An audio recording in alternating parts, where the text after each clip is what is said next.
कराची में जश्न आज़ादी की खुशियां हवाई फायरिंग के बायस कई खानदानों के लिए गम में बदल गईं।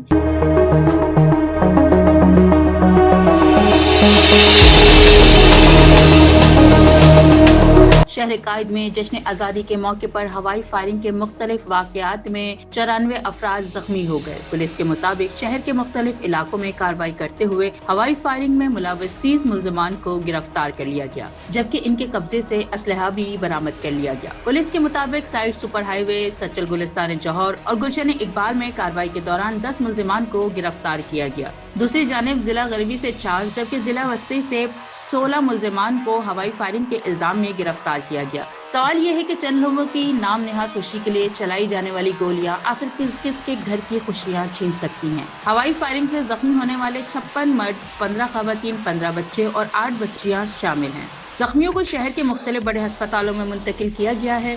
सिविल अस्पताल में 27, जिन्ना अस्पताल में 36, अब्बासी अस्पताल में 32 जख्मियों को लाया गया। जश्न आज़ादी खुशी, जोश और वतन से मोहब्बत का दिन है, लेकिन हवाई फायरिंग किसी भी सूरत जश्न का हिस्सा नहीं होनी चाहिए। एक गोली किसी की भी जिंदगी छीन सकती है। कराची पुलिस ने गिरफ्तारियां तो कर ली हैं, लेकिन असल जरूरत इस खतरनाक रिवायत के खात्मे की है, ताकि जश्न आज़ादी वाकई खुशियों का जश्न बने, किसी के घर का मातम नहीं।